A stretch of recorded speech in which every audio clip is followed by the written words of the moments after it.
네, 시청자 여러분 안녕하세요. 주식상담 전화, 주상전화 화요일에 인사드립니다. 여러분들의 영의정 아나운서 권재은, 아나운서 김세영입니다. 네, 오늘 양대지수 모두 다행히 상승 마감하는 모습 보여줬습니다. 하지만 연말을 앞두고 조금 뚜렷한 모멘텀 없는 시장이 계속해서 이어지고 있는 것 같아요. 맞아요. 그래도 좀 다행인 게 오후장 들어서 좀 그래도 힘을 내줬고 코스피가 4거래 연속 상승을 이어가면서 또 2,560대 후반에서 상승으로 거래를 마감한 점은 그나마 좀 긍정적인 것 같습니다. 네, 맞습니다. 다양한 종목들이 상승하고 있지만 내 종목은 왜 이렇게 안 오르지 하시는 분들 저희 방송 통해서 고민 해결해 보시면 좋을 것 같습니다. 네. 종목 고민 있으신 분들 주저하지 마시고 아래 나가고 있는 전화번호로 연락 주시면 됩니다. 전화번호 02-2000-4919번이고요. 네, 전화보다 문자가 편하다 하시는 분들은 문자샵 2034로 고민되시는 종목 그리고 매수가 비중 보내주시면 저희가 친절하고 또 냉철한 상담 도와드리도록 할게요. 네, 여러분들의 많은 참여 부탁드리도록 하겠습니다. 그럼 오늘 여러분들의 종목 고민 해결사가 되어주실 네 분 바로 소개해드리도록 하겠습니다. 네, 좌의정에는 최진욱 팀장 그리고 이지은 대표 모셔봤고요. 네, 우의정에는 이청원 PB 그리고 신입사 소장님 모셔봤습니다. 네 분 어서 오세요. 안녕하세요. 네, 오늘 뉴페이스가 오셨습니다. 네. 바로 하이투자증권 이청원 PB님인데요. 환영합니다. 그러니까요. 네. 그러면 이청원 PB님께 네. 첫 번째 질문을 한번 드려보도록 할게요. 네. 오늘 대신증권에서 내년 코스피 밴드 전망을 처음으로 3,000포인트 이상으로 전망을 했습니다. 네. 이제 연말 연초가 되면서 뭐 밴드 전망 속속들이 나오고 있는데 3,000포인트는 또 처음인 것 같아요. 처음이더라고요. 네. 그렇다면 하이투자증권에서는 내년 코스피 전망 어떻게 보고 있는지 이청원 PB님 통해서 들어보도록 할게요. 하이투자증권은 어떻게 보고 있나요? 네, 제 개인적인 생각이 어쨌거나 중요한 것 같습니다. 네. 저희 회사에서는 아직까지 명확하게 전망치는 안 나온 것 같고요. 제 개인적으로 지난 8월에 찍었던 2,668포인트 이거는 무난하게 넘어갈 것이고 저 또한 3,000포인트 내외까지는 어느 정도 시장의 상승을 열어둘 필요가 있지 않을까 그리 생각을 합니다. 우리나라 같은 경우에는 시장의 경우에는 결국에는 반도체가 되든 2차 전지가 되든 대형 종목 그리고 시장의 주도주로 자리 잡을 수 있을 만한 섹터에 있는 종목이 움직여야 되는데 삼성전자, SK하이닉스 같은 경우를 살펴보게 되면 2025년이 되겠죠. 메모리 쪽에서의 성과가 상당 부분 이어질 것이다라고 하는 그런 전망이 이어지고 있습니다. 그렇다면 2025년에 보여질 이러한 실적이라고 하는 것은 그 전에 주가 상승에 반영이 될 것으로 보여지는데 적어도 지금 시점에서 우리나라의 증시도 나쁘지 않고 반도체 업종에서의 실적도 나아질 것이다라고 하는 그런 전망으로 인해서 주가는 조금 더 오를 것이다. 그렇게 생각이 됩니다. 또 다른 측면에서 살펴본다면 역시나 시장에 산재되어 있는 리스크가 지금 많이 사라지고 있다라고 하는 것인데 시장은 올해 크게 적지 않은 폭으로 상승하는 움직임이 나왔습니다. 금리 인상이라고 하는 부분에 대한 금리 인상이라고 하는 한 가지 변수가 꽤나 많이 희석이 되는 그런 모습을 보였고요. 이제는 금리 인하에 대한 기대감이 있습니다. 물론 금리를 인하한다라고 해서 그것이 주식시장의 상승을 반드시 견인하는 건 결코 아닙니다. 그럼에도 불구하고 지금처럼 기업의 입장에서는 자금 조달을 함에 있어서 어려움이 생기거나 적어도 지금 수준의 어려움은 상당 부분 줄어들 것으로 보이기 때문에 시장은 더 나아질 것이다. 그렇게 생각을 하고 있고요. 올 연말까지 얼마 남지는 않았습니다. 제 개인적인 생각은 2,600포인트는 그래도 한 번은 찍고 종가 기준으로 이게 마무리될지는 잘 모르겠지만 적어도 2,600포인트를 한 번은 찍을 것이다. 그렇게 생각을 하고 있습니다. 해외 시장에서의 변수, 나스닥이 되든 다우가 되든 또 필라델피아 반도체 지수의 흐름도 좋기 때문에 시장은 그래도 잘 갈 것이다. 그렇게 생각을 하고요. 코스피가 가게 되면 결국에는 코스닥도 따라갈 것으로 보이기 때문에 연말까지 우리가 시장은 조금 긍정적으로 바라보자. 그런 이야기 전해드리도록 하겠습니다. 네, 이렇게 오시자마자 굉장히 긍정적인 말씀해 주셨습니다. 네. 연말까지 2,600포인트도 가능할 것 같다라고 이렇게 말씀해 주셨으니까 한번 기대해 보도록 할게요. 좋습니다. 그럼 오늘 있었던 핫 이슈도 하나씩 들여다보도록 할게요. 이 HMM의 인수 우선 협상 대상자가 선정이 됐습니다. 네. 이제 하림이 품에 안게 되면서 하림이 상한가를 기록을 했고 또 하림 그룹주죠. 뭐 하림 지주라든지 선진 그리고 팜스코까지 양복을 그렸습니다. 네, 근데 반면에 또 페노션은 또 증자 우려에 또 10% 넘는 급락이 나왔거든요. 맞아요. 최진욱 팀장님께 이 엇갈린 주가 흐름 한번 여쭤볼게요. 사실 일단은 뭐 하림 이슈를 시장에서 호재로 받아들이긴 하는 것 같은데 우려도 어느 부분 좀 있긴 하더라고요. 어떻게 보세요, 팀장님은? 사실 이제 오늘 강세가 나왔던 부분은 이제 HMM을 인수를 한다라는 이슈가 나오면서 일단 좀 강세 흐름들이 분명히 좀 할인 쪽에는 좀 쏠렸던 부분들이 분명히 있습니다. 근데 이제 페노션 같은 경우에도 이제 할인그룹이 2015년 정도에 1조 원 규모로 좀 페노션을 인수를 했었거든요. 근데 이번에는 지금 6조 한 4천억 원 규모로 지금 HMM을 인수를 하게 되는데 만약에 인수를 성공을 하게 되면은 그만큼 할인 같은 경우는 지금은 초대형 국적 선사로 부상이 될 수가 있습니다. 그러니까 그만큼 국내로서의 어느 정도 입지도 바탕을 다질 수가 있는 상황들이 지금은 놓여져 있다 보니까 그 기대감이 일단은 좀 할인 쪽에 좀 많이 쏠려 있는 부분이라고 지금 생각이 드는데 사실 이제 여기서 하나의 좀 리스크를 할 수 있는 부분들이 할인에서 이제 요구했던 부분들이 영구채 전환에 대한 부분들이죠. 그러니까 영구채 전환 부분들이 있어서 이제 주식으로 전환을 하지 말라고 좀 요청을 했었지만 이 부분들이 일단 철회가 됐습니다. 철회가 되면 일단은 HMM을 인수를 진행을 한다고 하게 돼도 3년간 한 2,900원 규모 정도의 배당금을 못 받게 됩니다. 그러니까 3년간의 좀 배당금에 대한 부분들이 일단은 사라질 수밖에 없는 상황들이다 보니까 일단 이게 이제 호재는 맞지만 지금의 이슈의 자체에 주가가 지금은 선 반영이 되고 있을 거라고 저는 생각을 하고 있는 상황이고 만약에 지금 할인이 HMM을 인수하는 데 있어서도 지금 자금력이 한 6조 4천억 원 규모가 들다 보니까 분명히 조 단위 부분들이 인수 자금을 확충하는 데도 분명히 좀 어느 정도 힘든 경향들이 좀 있을 거라고 생각이 듭니다. 그렇기 때문에 일단은 지금 내년에 대해서 우선 협상 대상자로 지금 계약이 예정이 되어 있는 상황이다 보니까 일단 지금은 만약에 인수가 결정적으로 잘 된다고 하게 되면은 저는 오히려 주가가 위로 올라간다기보다는 좀 재료 선반영 이슈로 인해서 좀 오히려 재료 소멸로 저는 좀 볼 것 같습니다. 재료 소멸로 돼가지고 오히려 할인 같은 경우가 좀 한 차례 좀 급락세 유지 이런 급락세 같은 모션들도 좀 나와줄 가능성이 좀 높다고 보고 있지만 만약에 HMM까지 지금 할인이 인수를 하게 되면은 일단은 CJ그룹까지 자산을 넘어서게 됩니다. 그러니까 보통 할인이 지금 HMM 인수를 할 경우에는 42조 원 규모의 지금 자산이 확충이 되는 거거든요. 그러면 지금 CJ그룹 같은 경우가 거의 한 41조 원, 40조 원 정도의 자산이 집계가 되고 있는데 일단 CJ그룹까지 지금은 할인그룹이 제칠 수가 있는 상황들에 놓여져 있다 보니까 앞으로 좀 중장기적인 성장성은 좀 트여 있는 상황이긴 하지만 단기적으로 이제 HMM 인수를 진행을 한다고 해서 이게 재료로 엄청나게 좀 부각이 돼서 중장기 성장성 모멘텀까지 같이 바람을 타고 위로 올라가기에는 다소 좀 제한적인 리스크 부분들도 분명히 있을 거라고 생각이 하고 있기 때문에 지금은 제가 보기에는 인수 관련한 기대감이 일단은 주가에 살아있는 상황입니다. 주가에 좀 살아있는 상황이다 보니까 아마 이번 주까지는 좀 강세 흐름들이 좀 나와줄 가능성이 좀 높다고 보고 있거든요. 반대로 페노션 같은 경우는 일단 지금 상황에서는 할인그룹 대비해서는 주가 상승폭이 좀 미비할 부분들이 지금은 증자에 대한 우려감을 일단 가지고 있는 상황이다 보니까 페노션에 좀 접근을 하기보다는 좀 할인 지주라든지 할인 쪽에 좀 단기 트레이딩으로 좀 접근하시는 게 저는 좀 맞다고 생각을 하고 있고 일단 HMM 인수 이후에 성장성 여부들은 주가가 좀 그때 당시 움직이는 추이를 보고 나서 결정을 해보셔도 나쁘지 않을 거라고 보고 있습니다. 네, 뭐 할인 그룹 같은 경우에는 오늘 너무 급격하게 오른 경향이 맞아요. 있는 것 같다라고 네. 이렇게 말씀해 주셨고요.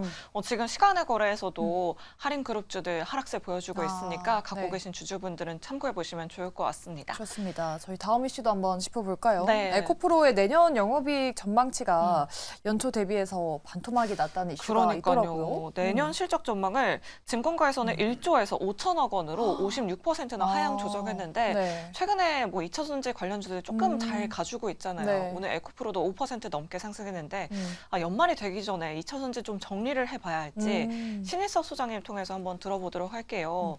내년 실적 전망은 일단 흐린 것 같은데 주가 전망은 어떨까요? 뭐 2차 전지 하시는 분은 2차 전지를 끝까지 가시기 때문에 그렇죠? 무슨 풍파가 있어도 2차 전지를 포기 안 하잖아요. 그러니까 뭐 전망은 별로 상관이 없는 상황인 것 같고요. 지금 떨어진 이유는 그냥 지금 메탈의 가격들이 떨어졌기 때문이죠. 리튬 가격이 지금 2021년도 7월 그 수준이죠. 지금 89.5인데 12월 12일 기준으로 89.5 정도 찍었던 때가 2021년 7월 8월이거든요. 2년 전으로 돌아갔죠. 최고치로 높았을 때가 2022년 11월 달에 무려 키로당 576.5. 야, 이게 그러면은 몇 분의 1 토막이 난 겁니까? 거의 600에서 90, 600에서 80이라고 하면은 거의 7분의 1 토막 수준 났네요. 그렇죠? 8분의 1 토막, 7분의 1 토막이 났어요. 이게 원재료가 싸지는 게 아니고 이 리튬 가격이 연동해서 판가가 정해지기 때문에 이건 지금 탄산 리튬이거든요.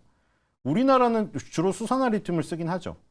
그러니까 탄산 리튬을 가공해서 수산화 리튬을 만들어서 에코프로의 자회사도 그렇게 하고 있고 그래서 이 수산화 리튬이 녹는 점이 낮아서 조금 낮은 온도에서 녹아버리니 우리나라는 하이니켈이 주력이잖아요. 지금 뭐 이거 리튬 가격만 보여드렸지만 사실 하이니켈의 그 니켈이 높은 함량을 차지하면서 NCM이든 NCMA든 그 3원계든 4원계든 그 4개, 3개가 다 빠지고 있어요. 다.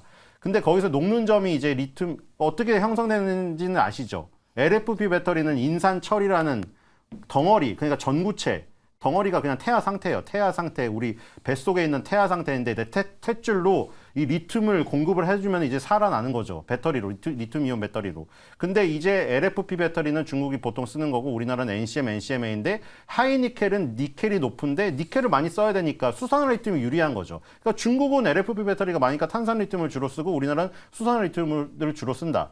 그 차이만 있을 뿐이지 어쨌든 간에 리튬 가격은 탄산 리튬이든 수산 리튬이든 연동될 수밖에 없어요. 그게 8분의 1 토막, 7분의 1 토막 났기 때문에 그런 부분에서 지금 실적이 악화될 수밖에 없는 거죠. 그럼에도 불구하고 지금 새롭게 상장된 에코프로 2개 굉장히 잘 가고 있죠. 에코프로 머티부터 시작해갖고 지금 그래서 에코프로에 조금 안 좋은 손실을 그 2개에서 지금 만회해 주는 것 같고요.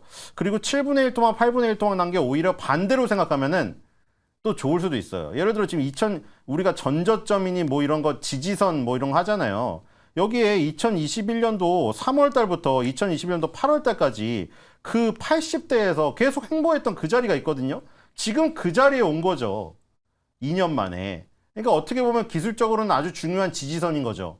여기서 만약에 반전을 이룬다면은 지금 에코프로가 굉장히 에코프로도 볼까요? 에코프로도 지금 이거는 에코프로 머티고 에코프로 HN 이거 2개가 사실은 지금 주가가 그래도 반등을 해주면서 좋은 모습이잖아요. 에코프로도 마찬가지예요.